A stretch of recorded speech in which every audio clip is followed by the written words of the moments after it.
G'day and welcome to this episode of the Inforunners. I'm Mr. Execute. Today I'm joined by Mr. Algared. How you doing, buddy? I'm doing good. And today I'm joined by Mr. Execute. How you going, buddy? I'm good, thank you very much.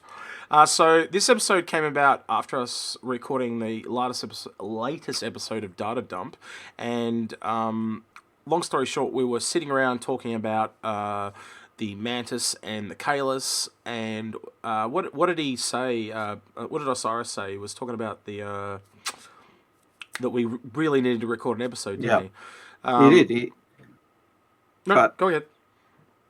they're Osiris and Seer are both sending up Zs, so both asleep. So Yeah. you got us. Yeah, it's just us today. So this is, you can kind of see this is an amendment episode. This is just some stuff we wanted to tack on the end of Data Dump that we missed out on talking about. This comes from three places: our own observations on the Coming Soon page, Reddit, and the Star Citizen Leaks Discord has some stuff in there as well. So this is all amalgamation that we've put together and speculated as a group. Right.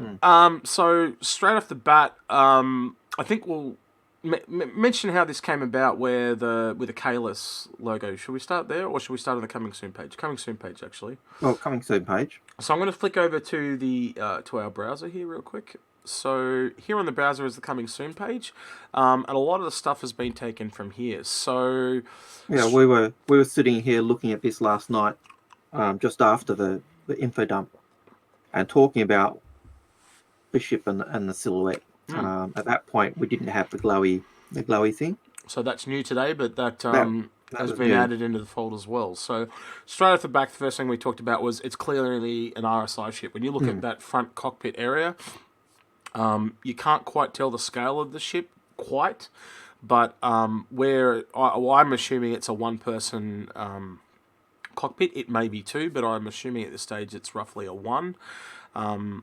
Maybe a two. I don't know. We'll have to work that out. But yeah. What other observation? What's the one that you spotted that kind of got this all rolling, Algrid? So you want to start with what you spotted?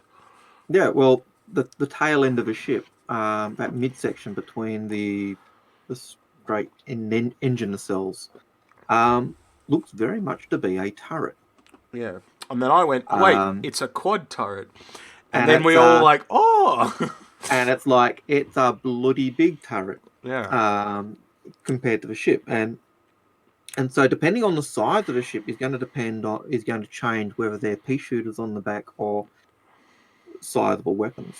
And we also started theorizing and speculating about what type of roles this ship would be able to do. Like, I believe you mentioned, Algrid, like it'd be really good at sitting at the back of a escort fleet, because it would just keep everyone off the tail and stuff like that.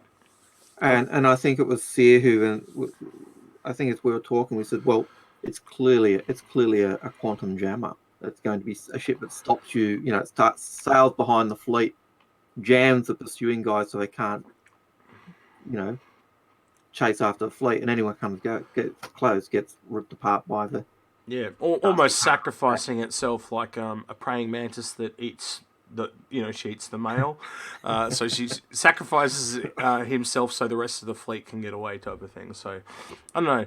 We've speculated so many different ways where this name comes from, but we can't nail it down. But yeah. So things like one of the things Algrid pointed out is just the engines. If you look at them, they share a similar silhouette to the Apollo, and they even look very similar in position to the Constellation engines, just either the top half or the bottom half. And the other thing is you can't quite tell whether this is the top or the bottom of the ship yet. I think we can clearly state one side is the front, though, and not the other, but we can't tell whether it's the belly we're looking at or the top. My gut feeling would be it's the top of a ship, just because of the scene looking down on the cat. Yeah. Well, the other reason why you think it's the top is the docking collar on the Apollo. Do you want to mention that real quick? So if you go back to our original scene, you can see the picture of the Apollo. Yep. Give me and 2 you seconds. can see and I'll just wait for it to come. Yep. And there on the red Apollo, you can actually see the docking collar really clearly, that white circular disc where Execute's pointing. And that is, when you look at that compared to where the what we assume now to be a quantum jammer is. It's in almost the exact same position, and that to me gives us a scale of the size of a ship. And so I'm actually guessing medium-sized ship, which to me also fits in with the size of those engines that seem to be like the Apollos. And if it's a medium-sized ship, that then goes into the size of that turret, and that means those guns does make it most likely a quad turret with big guns on it, as opposed to a small turret with little pea shooters. And as we said yesterday, that means you got 4 backwards-facing guns and 4 forward-facing guns, which makes it a really interesting ship. That's one of the few that you see doing. Yeah, well, we don't have a ship with a rear-facing turret, and yet I think the only one I can think of is the Starfarer that has those two. Oh, the Starfarer's got the 2 rear-facing, but definitely not in a fighter. And the Freelancer's got the little pea shooters at the back. Oh, that's true. But one of the things that I remember people always used to say about the Connie, and even in the lore, there's a story about the Connie that had the big cannon at the back, sitting in a tail gunner, and people used to say, "Oh, why can't we take the P-52 out and put a turret there?" Yeah. Well, maybe this is basically that idea, the massive big turret on the back of a ship. The other thing we need to state is we think it's a quantum jammer. We've been through a lot of things, but the main reason, is going to sound silly, but the main reason is that see on the screen how it's kind of glowing red. Now, EMPs, every other EMP we've seen is blue, so we think this is very much a unique device, and we are also speculating that this ship may come into the game and replace the current signal jamming ships that we have. I think they're just Cutlasses at the moment, but you correct me if I'm wrong. Cutlasses, Valkyries, you name it, they seem to be it. So this might come in and take over from that. The other thing that we've kind of realised is if you put your finger up for me and point at that logo for me, the actual Kalis that someone on Reddit mentioned this is that it's not the ship, it's that logo that Algared's pointing at. If you actually save that logo or open the logo on its own, you can see here in the address bar I've got here, it says RSI Kalis. Now, in lore, the only things that have logos, so to speak, in most cases, are companies. Now, with the spelling of that logo being a K apostrophe lis, the only race we have at the moment that spells stuff like that is the Cyan. So we're also possibly speculating that this could be a joint venture between RSI and the Cyan. It would also explain that logo would be the alien tech company, and they are putting their tech into RSI ships as a possibility, which would be really interesting because it would only be the second ship that I can think of that is a joint venture between 2 companies.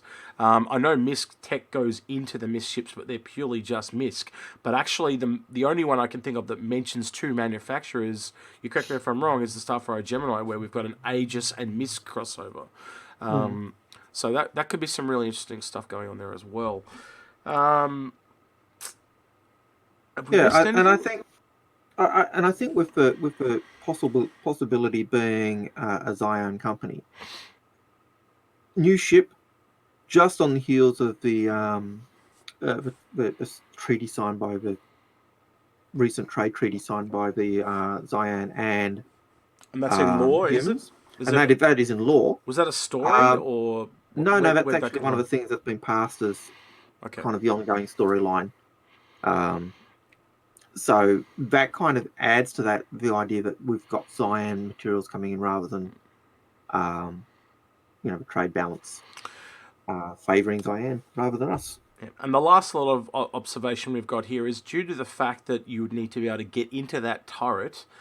We think the quantum jammer is mostly external on the ship, just due to how do you get into the turret any other way? Like, there's not a lot of above or below space there, so it's obviously going to go. That we're assuming. Yeah, we're assuming. But even for a quantum jammer, it's going to have to be a weapon system outside the ship. Yeah. I personally think it might be that cockpit is a 2-man cockpit. This is where Execute and I disagree. Well, we're not sure, are we? It's hard to tell from scale. It's a bit hard to tell, but I would imagine if it's a dual cockpit, you've got your pilot and you've got your co-pilot who's remotely controlling the jammer. Yep. And why I agree with that, the other way it could possibly be is that you have a single cockpit, a single person in the turret, and then there's some form of operator in the middle of the ship.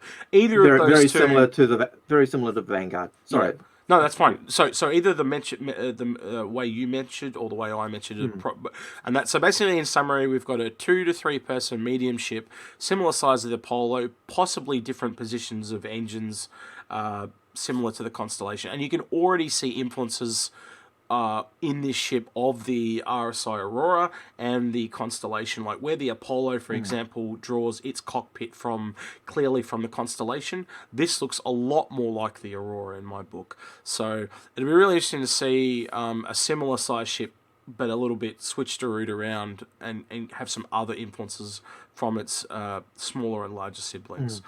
I think we'll leave it there, Algared. Yeah. That was short and sweet. If you like this video, definitely leave some comments because I want to know what you guys have observed. And are we on the money? Are we completely off the mark? Like, what are some things that you guys have seen? Because in the comments in the past, like I pulled stuff out that people have seen that I've just completely missed. So I really am interested to see what other people have seen in this silhouette, so to speak. And hopefully this ship is. I hope they're not drawing it out to Thursday, but I've got a feeling it's going to draw out to that long. Well, I did have a thought based on what we were saying about this is one of the things we talked about last night as well. In terms of it being, Sear thinks it'll be a flight ready ship, and he was fairly confident it was going to come out today. I do as well. 3.7 is just around the corner. We've got Evo.